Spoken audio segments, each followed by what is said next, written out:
baada ya neno mtashuhudia mambo makubwa. Sema mambo makubwa. Sema mambo makubwa. Wachawi watafyata mikia. Watu waliofungwa watakwenda kuwekwa.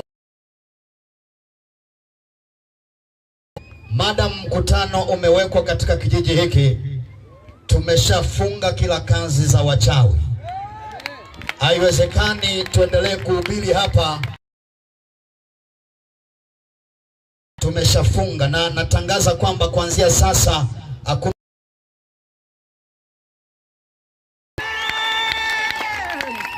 saidia kusema haleluya. Nadhani watu hawajanielewa. Nisaidia kusema haleluya. Amen. Amen. Twende kwenye neno la Mungu ili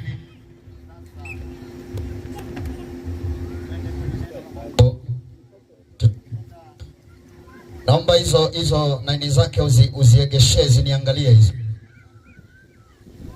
Uzinua hizo antena zake. Amen. Wacha nimshukuru Mungu. Inamisha kichwa chako sasa. Baba Mungu, nakushukuru kwa kuwa wewe ni mwaminifu. Asante kutuleta hapa, kwa maana katika wewe unataka ujitwalie utukufu. Hatutabeba hata nusu, hata robo, hata punje, hata chochote kinachohusu utukufu wako. Mungu, jitwalie utukufu. Uwaokoe watoto wako mwenyewe, uwaponye watoto wako mwenyewe, uwafungue watoto wako mwenyewe, na wauone utukufu wako, wauone utukufu wako katikati ya maisha yao. Asante Baba, naalika uwepo wako kuanzia sasa. Neno lako likatakase watu wako, wapate kuokolewa na kutoka katika dhambi zao, katika jina la Yesu Kristo. Amen. Tutajifunza somo linaitwa mwenye dhambi mkononi mwa Mungu mwenye hasira. Mwenye dhambi mkononi mwa Mungu mwenye hasira. Tutafungua kitabu kile, kwa wewe mwenye Biblia, tufungua katika kitabu kile cha Waibrania 10 na ule mstari wa 31. Waibrania 10 na ule mstari wa 31. Biblia inasema ni jambo la kutisha kuangukia katika mikono ya Mungu aliye hai. Tunaanza kuangalia maandiko. Mtu asije akasubutu akaangukia katika mikono ya Mungu. Ni bora uangukie katika mikono ya wanyang'anyi. Ni bora uangukie katika mikono ya watu wasiofaa, sio mikono ya Mungu. Maana utakapoangukia katika mikono ya Mungu ukiwa unaishi katika dhambi, tarajia utakuwa na msaada maisha yako yote wakati uko katika mateso ya milele. Kwa hiyo Biblia inasema ni jambo la kutisha. Sema jambo la kutisha kuangukia katika mikono ya Mungu aliye hai. Maana yake nini? Biblia inatuambia maana yake yeyote yule ambaye ameumbwa na Mungu na amezaliwa na mwanamke. Biblia inasema kwamba ni jambo la kutisha mtu huyo akaangukia katika mikono ya Muumba aliyemuumba. Lakini ninayo habari njema ya kwamba ni jambo la furaha, ni jambo la amani, ni jambo lenye nguvu, ni jambo lenye baraka sana ikiwa unatenda mema mbele za Mungu. Lakini ni hatari utakapoangukia katika mikono ya Mungu, alafu utakapoanguka katika mikono ya Mungu, mwisho wa siku hapo uwe ni mtu mwenye hatia au mtu mwenye dhambi. Ndugu zangu katika Bwana, nisikilizeni vizuri. Pamoja na mambo yote tulionayo hapa duniani, pamoja na maisha tulionayo, mara nyingi wanasema unapoamka asubuhi, shukuru Mungu kwa maana umeiona hiyo siku. Kwa maana kuna watu kama wewe ambao walikuwa na miguu na mikono, ambao walikuwa na macho, ambao walikuwa na tumbo, ambao walikuwa wanakwenda kazini na wanarudi, lakini siku moja wakiwa wamelala, mwisho wa siku kilichowakuta, walipotaka kuamka walishangaa roho roho inachomoka kwenye mwili, alafu mwili unabaki kwa kitanda. Lakini wewe Mungu amekupa neema, umeamka asubuhi, unaweza kuja hapa uwanjani. Lakini pengine mimi siwezi kwenda hapo Bwana, lakini nataka nikwambie, pamoja na yote hayo, Biblia inasema ni jambo la kutisha kuangukia katika mikono ya Mungu. Utakapoanguka katika mikono ya Mungu, kuna utisho wa ajabu. Nataka niseme, mnayenisikiliza, hapa duniani Mungu ameweka maisha na amempa mwanadamu utashi, amempa akili, amempa ufahamu. Mwanadamu alivyoumbwa ni tofauti na mnyama, manake amepewa kuchagua, kujua, kufahamu. Kama nilivyosema kwamba amepewa utashi. Huo utashi Mungu aliyokupa, amekupa kuchagua njia. Mwambie jirani yako njia. Hapa duniani tuna njia ambazo tunazichagua. Wewe ulioko hapa, nataka nikwambie, ziko njia ambazo unatakiwa kuchagua njia mojawapo. Biblia inasema ya kwamba pana njia pana na pana njia nyembamba. Njia pana walevi wanaingia, hakuna shida. Njia pana wazinzi wanaingia, wala hakuna shida. Njia pana wadanganyaji wanaingia. Njia pana walawiti wanaingia. Njia pana wasengenyaji nisa wanaingia. Njia pana kila mwenye dhambi anaingia, maana ni pana, hakuna kinachoweza kuzuia. Lakini nataka nikwambie, katika njia pana ndipo ambapo wanadamu wengi wameingia kule, wakaangukia katika mikono ya Mungu, yani mikono ambayo yenye hasira na ghadhabu na hukumu, ambayo hukumu hiyo haitakuwa na mwisho. Lakini nataka nikwambie mpendwa, unayenisikiliza leo, mama, siweza kunisaidia ile maiki ambayo ni nyingine, inaona ninakatakata, inaona wakawa. Amen, amen. Jaribu kuwasha hii hapa. Amen.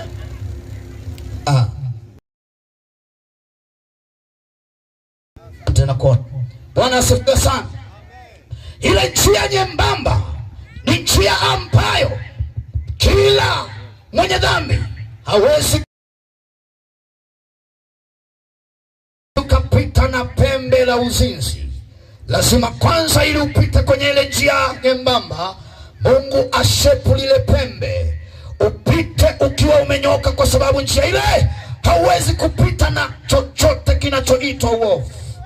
Ile njia wazinzi hawaingii, madamu wawe tubu na kuacha dhambi zao.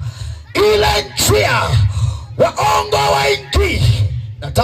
Nataka niseme, ile njia kila mwenye dhambi hawezi kukanyaga mpaka awe ameamua duniani, ya mimi naichagua njia ile.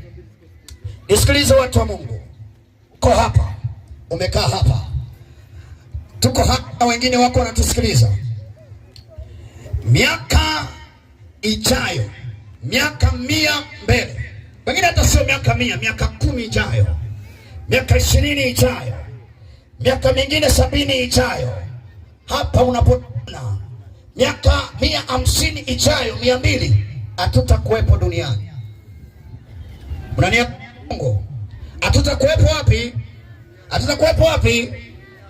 Nataka niseme ya kwamba Mungu ametupa nafasi, ametupa akili ya sisi wenyewe kuchagua mahali pa kwenda. Nataka nikwambie ya kwamba katika njia hizi wewe mwenyewe unachagua ni njia gani unaenda. Watu wengine wanajidanganya, wanasema ni kifaa wangu, watakwenda kanisani, watatoa fedha, alafu wataniombea ili nitoke. Ni uongo mtupu. Yangu inaniambia baada ya kufa ni hukumu. Baada ya kufa hukumu inaanza. Baada ya kufa njia uliyoichagua ndio hiyo ambayo utaelekea. Huwezi ukaniambia ya kwamba ulikuwa duniani halafu eti wakuombea mbinguni. Pole, njia ile ni wewe wa kuamua ni njia upite. Mwani yako, chagua njia ambayo utakwenda. Chagua njia ambayo utakwenda. Mwambie tena, chagua njia utakayokwenda. Chagua njia utakayokwenda. Vijana nisikilizeni, mnayenisikia vijana, maisha haya tulionayo vijana, wakati mwingine ujana unasema ni maji ya moto, lakini mimi ndio nikwambia, wakati mwingine ujana ni ujinga na ushamba. Yeyote asiye na Yesu, huyo ni mjinga katika ulimwengu wa roho.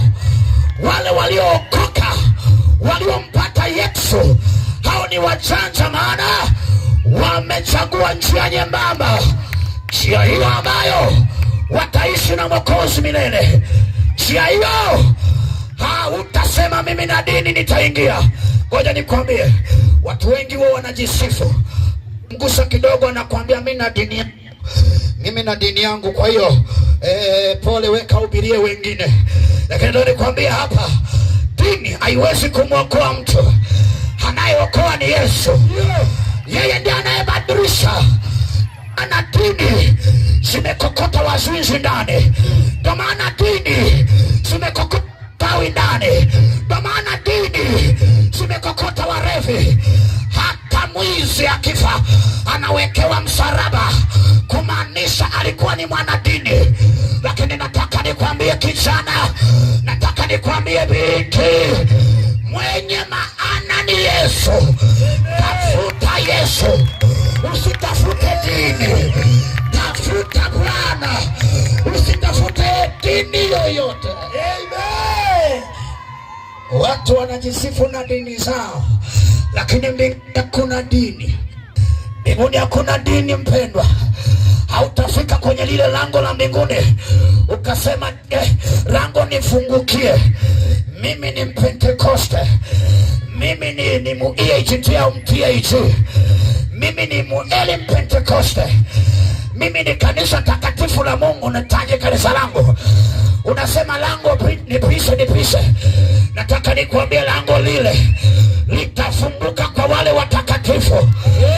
Biblia inasema ya kwamba Bwana anakuja kulichukua kanisa, kanisa lisilo na mawaa, kanisa lisilo na toa, kanisa ambalo limekataa uovu, kanisa ambalo limekataa dhambi. Lakini leo inashangaza, wachungaji wanabariki dhambi ndani ya kanisa. Nataka niseme ya kwamba hivi, uokovu ni wako binafsi. Amen. Nisikilize nikwambie, tafuta uokovu, maana utakufa mwenyewe, utasimama mwenyewe mbele za Mungu. Wako hautasimama. Biblia yangu inaniambia ya kwamba mchungaji kipofu anapowaongoza vipofu, sharti wafanyeje? Watumbukie shimoni. Sharti wafanyeje? Watumbukie shimoni. Ni majira ambayo ya kutafuta wachungaji watakaowalisha kwa lile neno la uzima, watakaowaambia habari za ule mji ujao. Nisikilize mpendwa, nakwambia, sijaja kuhubiri pesa hapa. Amen. Sijaja kuhubiri utajiri hapa. Nimekuja kukutangazia ya kwamba mwanaume anakuita utoke kwenye dhambi. Amen. Anakuita utoke kwenye hiyo dhambi. Amen. Anakuita utoke kwenye hiyo dhambi. Wakati mwingine unapomhubiri mtu anakwambia mchungaji wangu hajasema.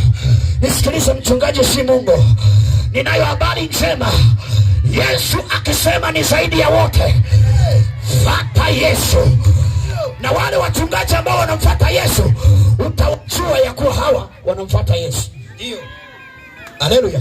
Amen. Haleluya. Amen. Haleluya. Amen. Ni hatari kudondokea katika mikono ya Mungu wakati una dhambi. Ni hatari. Duniani tunaishi na baada ya muda tunakufa. Ninapozungumza saa hii, nisikilize mama, wakati huu kuna mtu anakata roho, anaondoka kwenye dunia. Mali zake hazikumsaidia kitu, fedha zake hazikumsaidia kitu, uzuri alionao haukumsaidia kitu. Nataka nikwambie mama, uzuri ulionao hautakusaidia siku ile ya hukumu. Maisha ulionayo ya dhambi yatakutoka kwamba nimemleta Yesu moyoni mwako.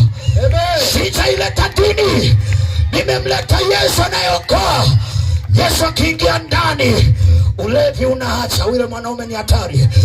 Yesu akiingia ndani, uongo unaacha. Yesu akiingia ndani, unatupa sketi fupi, unaanza kuvaa nguo ndefu. Hakuna mtu atakwambia sketi fupi ni dhambi, lakini Yesu akikaa ndani atakwambia, mwanangu, sivaa hivi. Wanaoenda mbinguni hawako hivi, wanaonitaka mimi hawaishi hivi. Nataka nikwambie, kuna watu wao wanasema, mchungaji, ya kwamba Mungu anaangalia roho.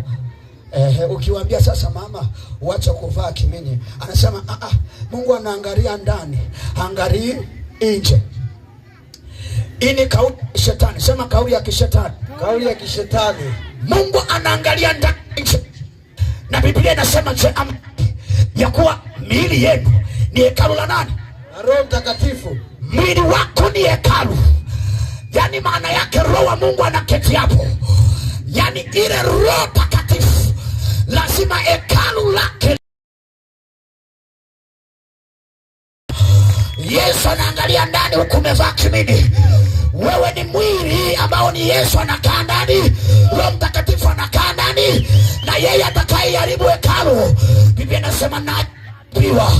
Nataka niwaambie wanaoharibu miili yao, hekalu hilo mnaloliharibu, Biblia inasema na nyinyi mtaharibiwa, na nyinyi mtaharibiwa. Lakini nataka nikupe ujanja ya kwamba badilika leo. Amen. Badilika leo. Haleluya. Amen. Nataka niseme jambo moja, hebu nisikilize vizuri. Nisikilize vizuri. Sema Sema Leo kumekuwa na Ukristo feki. Na leo kumekuwa na Yesu wa mchongo. Sema mchongo. Mchongo. Yesu asiyebadilisha, huyo sio Yesu. Yes. Watu wanaosema Bwana asifiwe, na ukimwangalia nje, mtazame vizuri, umuulize huyo Yesu anayesifiwa ni yupi? Bwana ng'ombe, Bwana mimi najua sifiwe. Ukasema Bwana asifiwe, unafanana na yeye. Biblia inasema walipowatazama wale mitume, waliona kama ni Yesu ndani yao, hata tembea yao. Yesu akiingia hawezi kuvaa milegezo. Yesu akiingia mwanamke hawezi kujichubua. Yesu akiingia mwanamke ananielewa. Yesu akiingia anakugeuza mazima. Amen. Sisi tulikuwa wahuni. Yesu uhuni ukaondoka. Yule mwanaume akiingia kahaba na acha ukahaba. Amen. Muzinzi acha uzinzi. Leo tuna wachungaji wanaolala na kondoo. Hii ni hatari. Huyo sio Yesu. Yesu akiingia ndani anabadilisha maisha. Amen. Nisaidie kusema haleluya. Haleluya. Nisaidie kusema haleluya. Haleluya. Nisaidie kusema haleluya. Haleluya. Unanisikia mtu wa Mungu? Dhambi yoyote iwe ni ndogo au kubwa, inaweza ikakupeleka kuzimu. Amen. Na kule hakutakuwa na msamaha tena. Hautasema mimi nilikuwa natoa zaka kanisani, mimi nilikuwa najitolea sana. Wako matajiri walikuja wakapita, wako watu wenye sura nzuri walikuja duniani wakapita.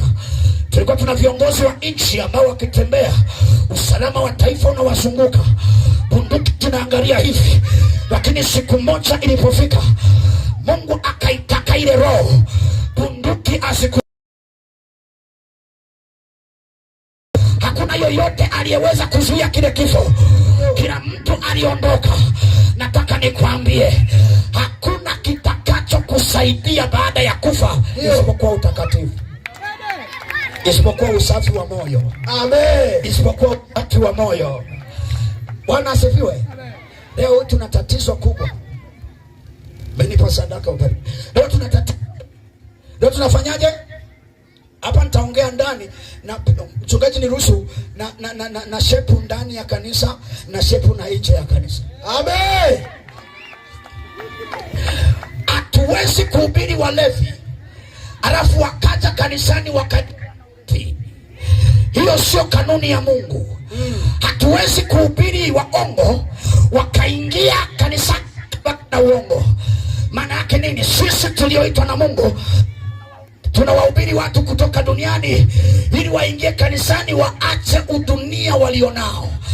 Lakini leo tunashangaa kanisa limegeuka, limekuwa la udunia. Vitu vya udunia viko humo. Alafu mimi nashangaga wachungaji, sio hii, mimi sielewi. Yaani unakuta mwanamke anajikataa. Yaani anamkataa Mungu, uumbaji wake. Ukikuta mwanamke anajichubua, muangalie Bwana asifiwe, yupi huyo? Amen. Aliyeokoka ajichubui, aliyeokoka atumika right, aliyeokoka abadili ngozi yake. Mungu amekupa rangi yako ya weusi, lizika na rangi yako ulionayo. Amen. Unampelekea Mungu ujumbe ya kwamba uliniumba vibaya.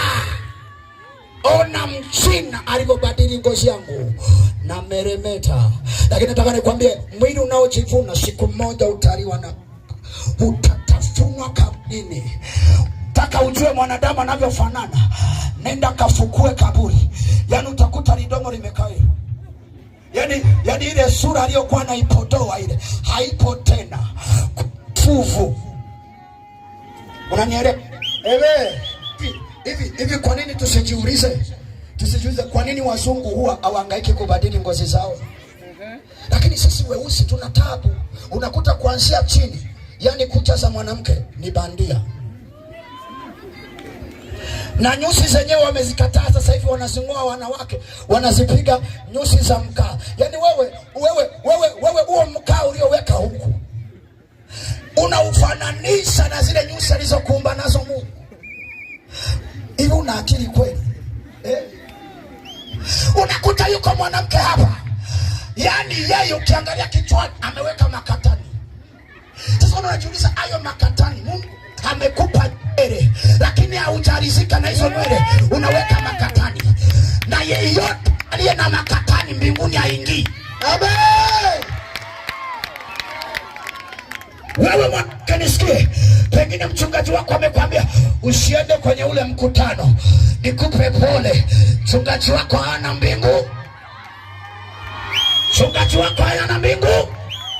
Nisikilize neno la uzima, libadilisha maisha yako. Nisikilize nikwambie mwanamke, kucha bandia, rangi bandia, ngozi bandia, nywele bandia, na leo kuna makalio bandia. Sema baba. Yaani kule Dar es Salaam kule sasa hivi kuna unaenda Mloganzila pale wanakuseti kalio. Sasa Mungu alivyokuwa fundi, niliona mtu mmoja akaenda kusetiwa. Makalio yale yakawa hayalingani, yani ni kama na limau na ndimu. Haleluya!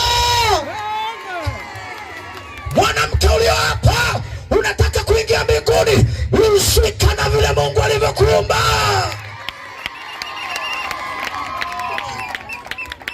Unanielewa? Wakati ninapohubiri injili hii, utasikia wachungaji wanasema, wewe hauna hela, hautaki mke wako ajipambe, amelemete.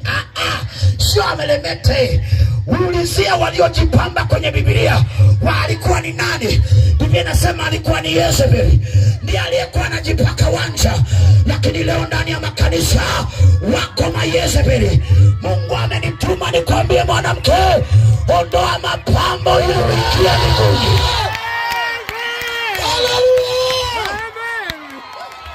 Unanisikia mwanamke? Ondoa mapambo ili uingie mbinguni. Wewe unajiwekea nywele kazi imekuwa kazi inakuwa kama majani. Uriziki na kipilipili. Mungu akubariki wewe, rizika na kipilipili chako. Ubarikiwa na Bwana. Mungu akubariki. Leo tuna hadi wachungaji wanapaka piko. Wewe unakuta mchungaji na kora yake amepaka piko. Utaingia mbingu ya nani? Unahubiri, Mungu amekupa hivi, unazikataa, utaingia kwenye mbingu ya nani? Maana yake unamwambia mimi ni mnyonge, na Biblia inasema hakuna kinyonge kitakachoingia katika mji ule. Kama unanielewa, saidia kupiga makofi kwa Yesu mwanaume. Haleluya, haleluya. Wokovu ni kubadilika. Sema kubadilika, sema kubadilika. Leo kuna wanawake, nitakuja kwa wanaume. Tulieni wanaume kwanza, natoa dawa kwa tawaombea. Leo wanawake mna vigodoro mnavaa huku, mna vigodoro mnavaa wapi? Karioni. Mwambie mwenzio ukitoka hapa kachome.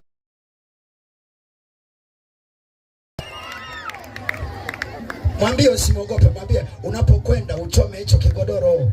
Amen. Kwa nini amriziki? Kwa nini amriziki? Kila kitu kwenye mwili ni feki. Halafu nataka mwanamke original, mwanaume original. Mungu atakuletea yule unayefanana naye, feki mwenzio. Feki mwenzio. Unanielewa mtu wa Mungu? Unanielewa?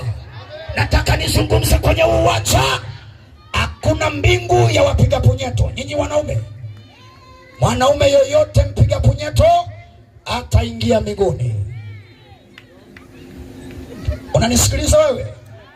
Na mimi sijaja kukupaka mafuta hapa, na naondoka zangu. Mchungaji, mimi nikimaliza mkutano naondoka, lakini lazima niseme kile Mungu alichonituma niseme. Amen. Kijana yoyote, mwanamke yoyote uliyetoa mimba, ole wako uliua.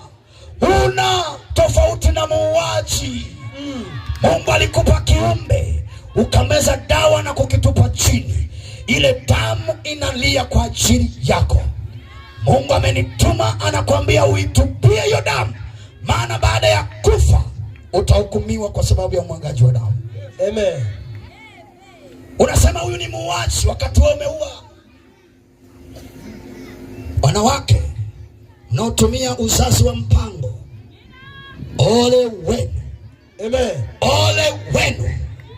Ole wenu. Kama mchungaji hajakwambia, lakini Yesu amenitoa Dar es Salaam nije nikwambie. Amen. Unatumia uzazi wa mpango, umeweka vijiti unazuia. Hebu nikuulize wewe, unakuta hapa kuna watoto, kuna wazazi wengine, nyinyi hapa wamama, vijana, mabinti, wewe ni mtoto wa mwisho. Umezaliwa kwenye familia, mtoto wa wapi? Wa mwisho. Nikuulize swali. Kama mama yako angeweka kijiti, yani amemzaa aliye mbele yako, alafu akamaliza akaweka kijiti ili usizaliwe wewe, ungejisikiaje? Muulize jirani yako, ungejisikiaje?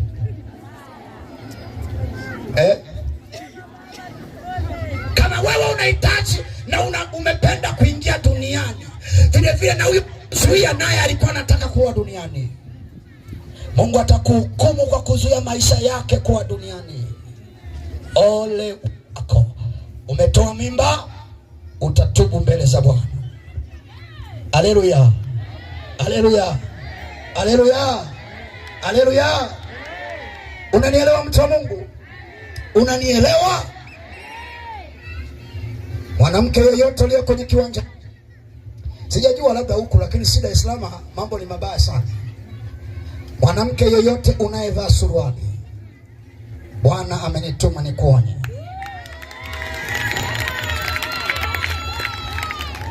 Acha kuvaa suruali. Suruali ni ya mwanaume. Miaka iliyopita ukipanda basi, tulikuwa tunashushwa polini. Unaposhushwa polini, wale jamaa walikuwa nasema twende tukachimbe dawa, japokuwa ni uongo nao ni wa shetani, hatuchimbagi dawa kule. Sasa unapoenda kule kwenda kujistiri, wanaume wanatafuta mti, anafungua zipu, anafanyaje? Anajistiri pale, au Kiswahili kingine anakojoa. Akishamaliza anafunga zipu yake, anaondoka. Sasa we mwanamke unavaa suruali, ukienda kwenda kutoa haja yako hiyo ndogo, unafungua kama mwanaume au una hivi? Na ukivua hivi kitu si tayari kitakuwa wazi. Yaani kabla watu wote walishaona tu huku kote huku kumeharibika huku. Mwanaume hatajibanza kwenye mti, hatamaliza haja yake. Na wewe je, unaweza kujibanza kwenye mti? Ukafungua hivi ili ufanye hivyo? Maana yake ni lazima uvue. Hiyo ni ishara ya kwamba vazi ulilovaa alikustahili. Amen. Sio lako. Biblia inasema mwanamke au mwanamke akivaa mavazi ya mwanaume na mwanaume akavaa mavazi ya mwanamke ni machukizo mbele ya Mungu wake. Lakini leo tuna makanisa ambayo unakuta mama mchungaji amevaa suruali.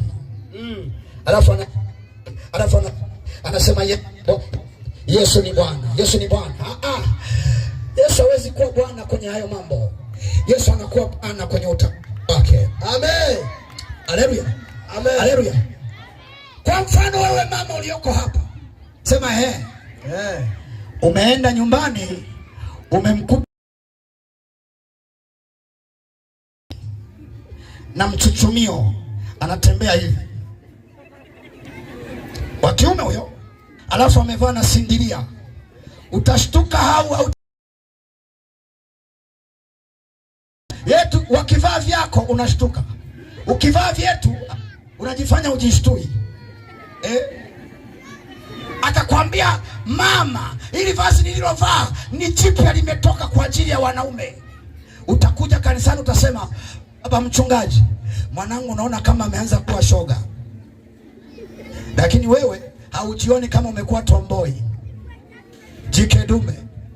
Hauoni unapovaa, mwanaume anapovaa nguo za kike anaitwa nani? Shoga. Anaitwa nani? Shoga. Je, mwanampovaa nguo za kiume anaitwa nani? Tomboi. Tomboi. Ndio maana leo tuna wanawake wana vibezi ndani ya nyumba. Akikutana na mume wake, yani utazania nani mama hapo, uelewi. Haleluya. Amen. Haleluya. Amen. Yesu amenituma niliambia kanisa ni majira ya kugeuka, kuachilia uovu na kutupa nje, ili Yesu atawale kwenye nyumba za makanisa mlionayo. Amen. Leo watu wanamtafuta Yesu la hawampati, kwa sababu uovu hawataki kuacha. Mbinguni hawataingia waongo kama wewe. Mbinguni hawataingia wazinzi kama wewe. Mbinguni hawataingia wasagaji kama wewe.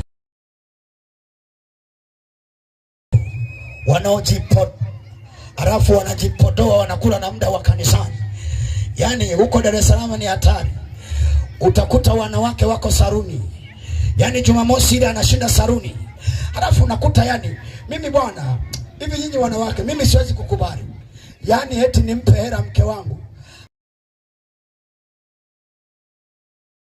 anamwinulia, anasugua kucha zake. Mwanaume mwenzangu, natoa hela ili mke wangu aende akasuguliwe miguu na mwanaume. Wewe mwanamke, wewe unaenda kusuguliwa miguu, eti unawekewa kucha bandia na mwanaume. Imekaa sawa hiyo? Hapana. Ndio unakuja kukuta mpaka rangi ameshapaka nyumba.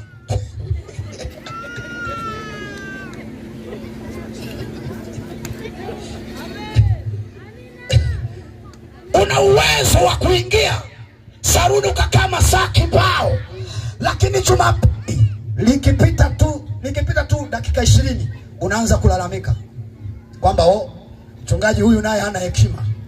Saruni ulikaa masaa mangapi? Matatu. Je, ni nani unayempenda hapo? Saruni. Kwa hiyo vyombo vya uzuri vimegeuka kuwa miungu, vimegeuka kuwa ibada, na ndio maana watu hawamuoni Mungu. Unajua nini mchungaji? Nisikilize, mimi napiga nje na ndani. Napiga ndani. Unakuta mtu anasema ananena kwa lugha, amevaa, yani ukimwangalia juu mpaka chini ni Yezebeli mtupu. Alafu anasema mbona roho ananisukia, ananena kwa lugha. Lugha si shida. Alafu nikwambie, kunena kwa lugha haitakuwa ndo tiketi ya kuingia kwenye lile lango. Amen. Kuna watu walinena kwa lugha lakini leo wako nenda magotini, muulize Roho Mtakatifu ya kwamba aya yanayosemwa ni ya kweli.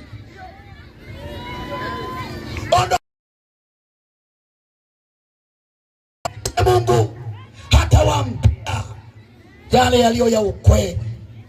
Haleluya. Amen. Haleluya. Amen. Unanisikia mwanamke? Unanisikia kijana? Kijana mlioko hapa, kupiga mlegezo sio ujanja, ni ushamba. Kupiga mlegezo wote mtaingia mbinguni. Alafu unajua wapiga mlegezo kule Marekani maana yake wanatangaza makalio. Muulize wewe, ukiona mtu, hebu muangalie kijana, unaweza kutaka piga lege hapo. Muulize mwenzetu, unauza nini? Anatangaza biashara. Marekani wanasusa suruali, wanabaki na makalio nje, maana yake wanauza makalio. Sasa wewe unayepiga mlegezo unaona ni ujanja wa Marekani, ni ujinga. Haleluya. Amen. Haleluya. Amen. Leo tumekuwa na changamoto. Unakuta mtu anaabudisha, yuko kanisani anaabudisha, mwanaume ana rasta. Yaani ana rasta, anaruka hivi, ana marasta. Sasa asili ya rasta maana yake inatokea katika dini ya Mungu anaitwa Jah.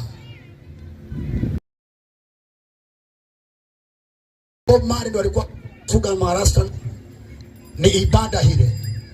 Lakini vitu hivyo tunaviona kwa church. Mavazi ya aibu kwa church. Kuibiana wake za watu kwa church. Unakuta mtu anaoa mke wa kwanza, anaoa mke wa pili, yuko kwa church. Nisikilize, wewe mwanamke ulioko hapa. Ikiwa uko hapa, unaishi na mwanaume aja kutolea mahari na umeokoka, nikupe pole. Wewe haujaolewa, wewe unazini. Hiyo wewe ni mzinzi kama wazinzi wengine.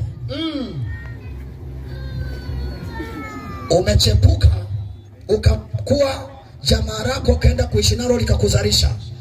Kwenu alijui wazazi hawamjui. Hajawahi kutoa hata shilingi ngapi? Uko hapo unainua mikono nasema, Bwana nainua macho yangu nitazama wewe tu. Haleluya. Yesu akirudi unaachwa hivyo hivyo. Niwaambie ukweli, Yesu anarudi. Bwana alinionyesha habari ya unyakuo. Parapanda inalia, watu wananyakuliwa, wanakwenda mbinguni na wengine wanaachwa. Wakati huo atakuwa na kilio na kusaga meno. Juu ya ndege atakuwepo rubani, atakuwepo anisha ndege, lakini ameokoka. Parapanda italia, ataiachilia ndege. Ile ndege itaenda kwa sababu haina mwendeshaji, itajigonga kwenye milima. Watu watatoka na majeraha ndani yao, lakini hayo majeraha wakitoka pale wanaendelea na maisha. Hakuna kifo, kifo kimeshikiliwa. Mungu ametupa nafasi leo. Biblia inasema mmoja atakuwa, wawili watakuwa wamelala, mmoja atwaliwa na mwingine ataachwa. Wokovu ni wa nafsi, wokovu ni wako. Wokovu si wa sisi sote, wokovu ni wa kwako mwenyewe. Na ndio maana njia ile haingii makundi. Njia ile wanaingia mmoja mmoja kuingia kwenye lile lango, maana wokovu ni wako binafsi. Amen. Unanisikia mtu wa Mungu? Haleluya. Amen. Kuna maisha baada ya maisha haya.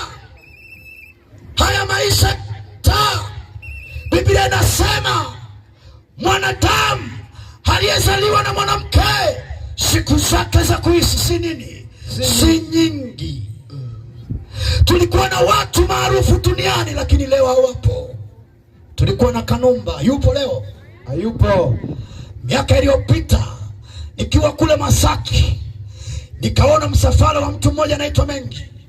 Alikuwa anatembelea, ilikuwepo moja Hama, ilikuwepo moja Discover fulani hivi na Benz hivi nyeupe. Nikaona ile Discover ilikuwa mbele yangu, nimesimama Masaki pale. Ikashuka ile Discover mpaka chini, yaani ukibonyeza inashuka chini. Akaingia kwenye zile walinzi wanamzunguka. Nikaangalia, nikasema haya ni mambo ya dunia. Watu wangelijua, wangemtafuta Yesu kuliko mali, wangemtafuta Yesu kuliko umaarufu, mtafuta Yesu kuliko chochote. Lakini leo ninapozungumza, ambaye alikuwa na uwezo wa kuliamuru gari likashuka, leo tena udongo umebeba mwili wake. Roho imesimama mbele ya muumba wake. Tulikuwa na lakini hawapo tena. Wangapi wanamkumbuka mabadiliko? Wanamkumbuka akasema mabadiliko, watu wanashangilia. Leo hayupo tena. Leo hayupo tena. Duniani hapa tunapita. Duniani hapa maisha ni mafupi mno. Leo tupo lakini kesho hatupo. Amen. Tayongeza tu hapo. Leo tupo lakini kesho tufanyeje? Hatupo. Kuna watu waliaga wanaenda kazini lakini hawakurudi. Kuna watu walienda hospitalini hawakuweza kurudi. Nisikilize. Ugonjwa uliopona nao jana, kuna mtu ugonjwa huo umemuua leo. Ugonjwa uliopona nao juzi, kuna ugonjwa huo ulimuua mwaka uliopita. Uzima ulionao sasa, maisha yako yajayo. Usijisifu. Hakuna anayeweza kudumu, hakuna anayeweza kuishi milele. Tulikuwa na wazazi, nyinyi ni mashahidi. Wakati ulikuwa mtoto mdogo, unakumbuka, umezaliwa, unaanza kupata ufahamu, unaona mama yako na baba yako. Baba yako anakwenda kazini, anakutafutia chakula. Uko hapo, unaona mama yako anauza vitumbua, anasema mwanangu, chukua hii senti, nenda ukatumie shuleni. Unaenda shuleni, unaitumia, unasema hii senti nilionayo ni mama amenipa. Ninao wazazi, lakini wazazi waliokuhangaikia, siku moja ukapewa ujumbe ya kwamba mama yako amefariki. Hii inatupa maana ya kwamba hakuna kinachoweza kudumu. Hakipo kinachoweza kudumu. Uchanja ulionao leo hautakusaidia. Unamwona mtu unamwambia okoka, anakwambia mimi bwana siwezi kuokoka. Kwanza mimi bado maisha yapo na kula bata. Na watu walimla bata na wakala udongo. Nilipokuwa naokoka, vijana wakaniambia, sasa wewe rafiki yetu, kwa sababu mimi kwanza sikuwa masela, unajua msela. Alafu mimi nilikuwa mkorofi sasa. Kwa hiyo marafiki zangu walikuwa wananipenda kwa sababu ya ukorofi. Yaani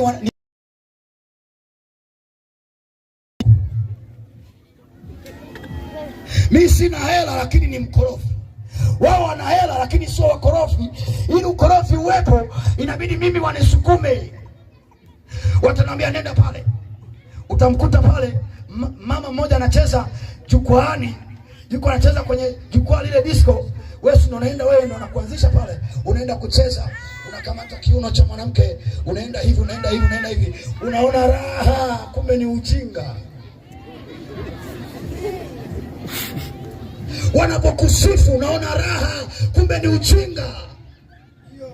Ninao marafiki niliosoma nao ambao walimkataa Yesu. Wengine walikufa vifo vya hovyo.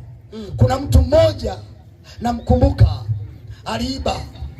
Alipoiba wakamnywesha simenti, wakakoroga simenti. Walipokoroga ile simenti wakamnywesha, wakamwambia kwa heri. alipoinywa ile simenti ikaenda kufanyaje? Kugandisha utumbo. Yule mtu akafa baada ya dakika chache. Hii inaonyesha sisi wanadamu maisha yetu ni mafupi, hatuna cha kujisifu tukiwa nje ya mapenzi ya Mungu, hatuna.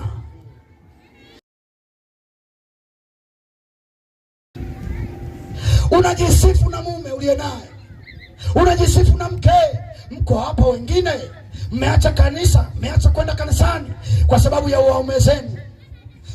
Ukiulizwa kwa nini uji kanisani, unasema oh, mume wangu amenizuia. Utaenda naye wapi mume wako huyo?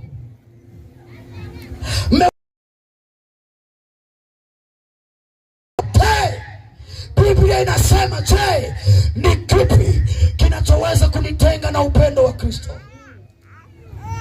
Leo mmetengwa na kanisa, mmetengwa na Kristo kwa sababu ya kupenda vipodozi.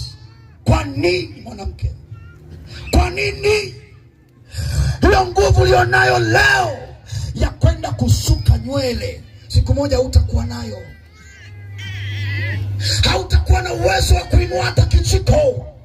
Unapoinua kijiko ukala, ni neema ya Mungu. Usijisifu, usijisifu. Unapokwenda kazini ukarudi, hilo ni nafasi Mungu anakupa, maana siku moja atakudai. Nilikupa miaka 70, lakini katika miaka yote 70 uliishi katika dhambi. Baba nisamehe. Wakati huo umekata roho, unaingia kuzimu. Niwaambie ndugu zangu, kuna maisha, hayo maisha ya milele yanayotisha, hayo maisha ya furaha ambayo mtu anayachagua duniani. Soma vizuri Biblia. Katika kitabu cha Luka, palikuwa na mtu tajiri na maskini, Lazaro na tajiri. Biblia inaniambia yule tajiri alijisifu na utajiri wake. Lazaro alikuwa ni maskini, hana kitu, lakini alimpenda Yesu. Nataka nikwambie mwanamke, uko hapa, yamkini uko kama Lazaro, hauna kitu chochote ila una Yesu. Baki na Yesu. Amen. Baki na Yesu. Atakayezikwa na gari alilonalo la kujisifia. Hakuna atakayezikwa na mke wake. Hey, mwanamke, siku huyo mwanaume anayekukataza kwenda nyumbani mwa Mungu, utakapokufa ataoa mwingine, na wewe biashara itakuwa imeisha. Kipindi cha corona hapa nilishangaa nikasema, kweli kila mtu anakufa kivyake. Unakuta mama mfiwa, mwanae amekufa na corona, analia lakini amevaa barakoa. Maana yake nini? Ile barakoa inatangaza hivi, mwanangu nenda mwenyewe, mimi bado nataka maisha. Hata angekuwa ni mume, hata angekuwa mke. Yaani nilishangaa nikasema, kweli kila mtu anaenda mwenyewe.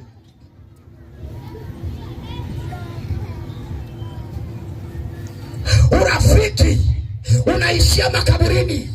Na ndio maana mtu anapogeuza kisogo wakati mwili wako umezikwa ndani, maana yake yeye na wewe biashara imefanyaje? Imeisha. Atarudi nyumbani, ataambiwa pole. Huyo mume ataambiwa pole, atasema kweli, kweli. Wiki moja anaanza kutafuta kadada kengine kanisani, kapi katakavokava nafasi ya mama Kibimbi. Mama Kibimbi anaanza kuoza, analiwa kule. Upendo wa kweli ni Yesu peke yake. Huyo uishi na yeye duniani, na hata ukifa unaingia naye mbinguni. Huyo ndiye Yesu niliyemleta kwako.